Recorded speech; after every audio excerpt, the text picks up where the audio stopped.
Hey guys, welcome back to Luke's Goldies. So in this video, I'm going to talk about swim bladder disorder. Nobody likes swim bladder disorder. It stinks. It's annoying.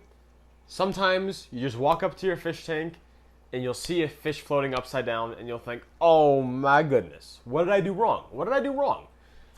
Sometimes it makes you feel like a bad fish keeper. Well, I'm here to tell you that might not always be the case. It might not be your fault. There's also a chance that you are a bad fish keeper. I'll be honest here. I'm telling you every possibility, okay? Let's get into the video. And also, don't forget to like and subscribe. So, why does your goldfish have swim bladder? What even is swim bladder disorder? Swim bladder disorder is when your goldfish can't regulate their buoyancy. They're stuck at, most of the time, it's stuck at the top. Sometimes they can be stuck on the ground too. This basically means their little internal balloon, their swim bladder, is not working correctly. It might be a little overfilled. It might be a little packed up. So why does this happen? Why does their little air sac, their little swim bladder get messed up? Well, it's actually a number of reasons. There's so many reasons out there. Some of them are not even known, but just a few of the common ones could be, like, I feel like more often than not, it's overfeeding. If you give your fish a lot of food sometimes, you might find that they get kind of constipated, bloated, and that kind of makes its way into the swim bladder, and they end up kind of getting really bloated up, really like fat and bloated up, and that causes them to not be able to control their buoyancy. Also, it could be that you're not feeding enough veggies. If you're just feeding straight, dry pellet feed all the time and not any veggies, their digestive system might not be super healthy. So if you're not feeding enough veggies, you're not giving enough peas or broccoli or so on, and you're just giving straight animal protein, those pellets, which are just full of animal protein, which is good for them, but not in super high quantities. If you're just feeding pellets, that also might be a cause for some digestive issues, which turn into some flotation issues. Another cause might be bad water quality. And this also can tie into overfeeding. If you're constantly overfeeding your fish, not only is that going to bloat them up, but it also could cause worse water quality if you're not maintaining that under control.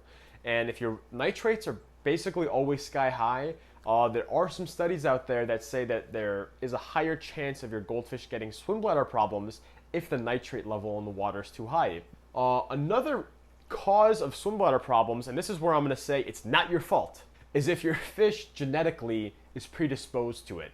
Now, a lot of the times, ranchu goldfish or just any kind of fancy goldfish in general, they do tend to be a little bit more predisposed to getting swim bladder issues, especially, you'll notice, in older age. As their body kind of grows, sometimes it's a little harder for them to regulate their buoyancy. This can go for common goldfish as well, but I will say it's a little bit more common with the fancies.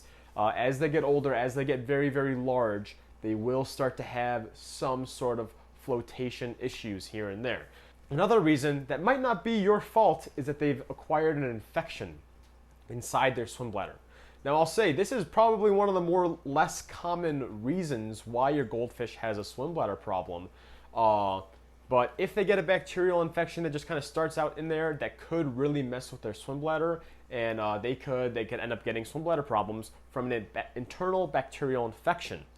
Now, is this your fault? It might be or it might not be. If you have poor water conditions and poor diet, poor everything, there are increased chances for them getting sick, but it's very possible, and it happens all the time, that goldfish in good conditions do randomly get sick. Also, one thing that might be a cause of it is if they're swallowing air, if they're at the surface and there's food at the surface, or, it actually happens with Bubba a lot. I gotta stop this. But he always at the corner here, and I'm like, is he trying to like breathe air or whatever? But there's snails. I have snails in this tank, and they're always at the corners on the rim over here. And I think he's going up there and eating them.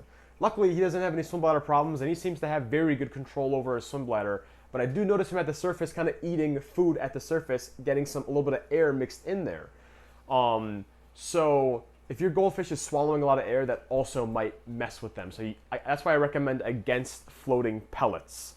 I prefer sinking pellets. I actually have the ones I use linked on my website. So now I'm going to explain how you go about fighting swim bladder disease. Now, if you're overfeeding your fish, then just feed them a little bit less. You might not realize you're overfeeding them, But if your goldfish is having some flotation issues, actually the first thing you should do is just stop feeding them. I would say stop feeding them for 3 days. Wait 3 days, see if they just need to clear something out of their system, and maybe it's just that you overfed them. Maybe you overfed them at a one-time thing, and they got really bloated up because of that. Also, during this time, I would recommend increasing the water temperature to maybe like 80 degrees. Over the course of those few days, increase the water temperature to roughly 80 degrees.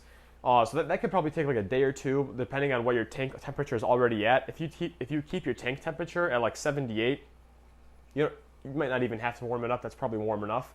But yeah, just maybe up it 2 degrees in one day and you'll be at 80. But increase the water temperature and don't feed the fish. That's your first point of attack to alleviate the swim bladder issues.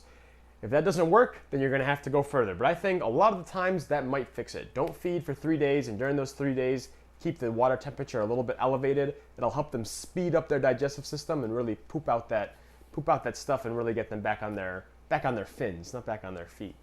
The next point of action is if those 3 days go by and they're not doing well yet, still keep the water temperature warm, but start feeding them boiled and deshelled peas. You want to get some peas, boil them or steam them, get them nice and soft, take the shell off, pop the shell off, and get the little mushy, gushy part on the inside. Feed them that thing. You might need to hand feed it if they're severely at the surface, but keep the water temperature warm and feed them those boiled and deshelled peas. Do that for 3-4 days maybe. Don't feed them any dry pellet feed during this time. Just give them the mushy, gushy inside of the peas, and it's like a laxative for them. You'll see green poop just shooting out of their butt. That might help them clear out their system a little bit and alleviate the gas, alleviate the pressure on their swim bladder, and really correct their buoyancy issues. So definitely, if those 3 days go by with the fasting and the heat, nothing happens, keep the heat up, but now try feeding boiled and deshelled peas. Let's say those days go by. The fasting didn't work, the peas didn't work, you still got the temperature warm. What's your next point of attack? The next point of attack is Epsom salt. So I actually have an article linked below where I explain in perfect detail everything you got to do to use Epsom salt. Actually, I have aquarium salt in that article also, but you want to use Epsom salt for this. Epsom salt will help relax the fish, ease things out. It's like if you're all tensed up, Epsom salt just kind of goes, okay, just chill. It kind of chills them out here, helps, like it's good for dropsy too, but it just kind of helps chill out the muscles of the fish sometimes.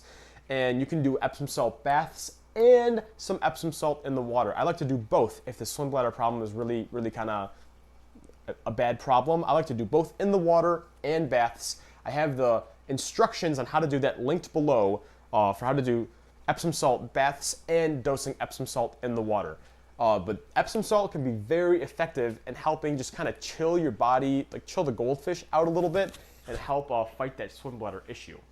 So let's say you do all that.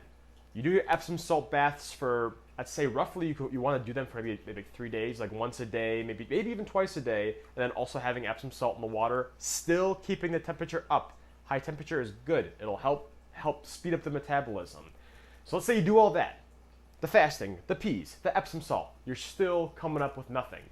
Then it's probably not something to do with their digestive system. You probably can't do anything else to fix with their digestive system. It might be a bacterial problem. So, what are you going to do if it's a bacterial problem?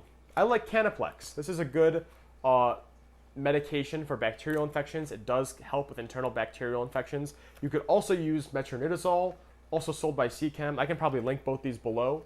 But Canaplex is good, and the thing I love about Canaplex, and what I also like about metronidazole, is it doesn't really mess too much with the biological filtration. So you could do it in your whole tank, and you're not going to wreck your filter. There are other ones out there that do wreck your filter. I just don't like them as much. I do like Canaplex, I do like metronidazole, because you're not going to wreck your filter, and you could help treat a possible internal infection. So let's say you do that. And now you're doing the bacterial, treating for any bacterial, and you still got nothing. It could be that your goldfish is just genetically wonky. It's genetically messed up, and it's just predisposed to getting flotation and swim bladder issues. Now, at a certain point, you might want to consider euthanizing the fish. Yeah, I know. You want to euthanize the fish? I'm sorry to say that might be the best thing, because if it's a purely genetic problem, there's not much you can do, because you don't want the fish living upside down for the rest of its life. But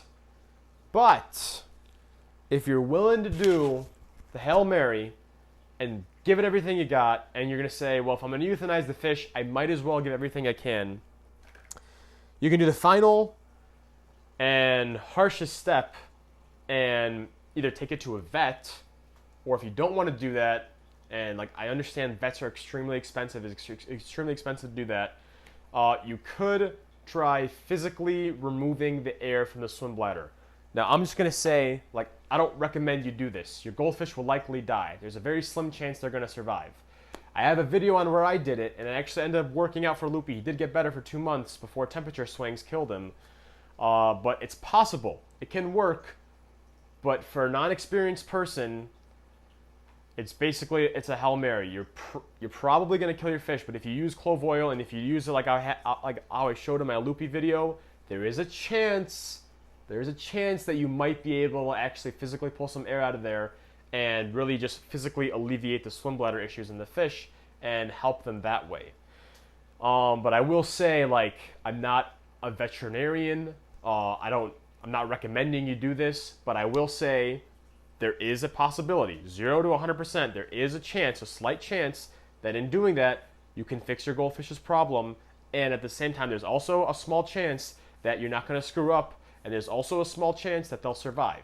Those are all small chances, but if you euthanize your fish, that is a 100% chance of death. It's a 100% chance of not being able to fix the goldfish. So it's your choice, but I will say you're really at the end of the road. You could also take it to the vet, but I understand that not everyone's rich. Not everyone can afford to just go to a vet and do that for your goldfish. If you can do that, that's probably the best course of action. But I'm not going to sit here and shame you and be like, no, go and spend $10,000 on your goldfish or whatever it costs. No, that's your personal preference. I will say that's probably much better. That's the best course of action. But I can understand not everyone can afford that. I can't even afford that. So that's what you could do. It's a Hail Mary. I have a video, my Loopy video, where I did that to him. In the long term, it actually ended up working. He was fixed for 2 months until he died, because he got sensitive to these temperature swings, but it actually did work for him.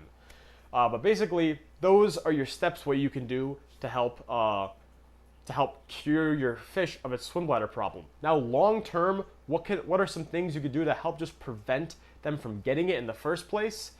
Good diet, feeding a lot of veggies, feeding boiled and deshelled peas often, having an elevated temperature in your tank. Maybe keep your tank temperature around 75 to 78 degrees. That will help lessen the chance of swim bladder problems. Maybe occasionally just give them an Epsom salt bath to help kind of relax them and clear their system. So feeding a lot of boiled deshelled peas, not overfeeding them, keeping the nitrate level nice and low, keeping the temperature up a little bit, and also maybe occasionally giving them an Epsom salt bath are all good preventative measures to help them not get swim bladder problems in the first place, or to have a goldfish that's predisposed to getting swim bladder problems, basically helping them have a lower chance of really developing it to a harsh degree. That's my little rant on swim bladder and what you can do. There's a lot of causes, there's a lot of solutions. I definitely didn't name everything you could do, but that's my mentality step.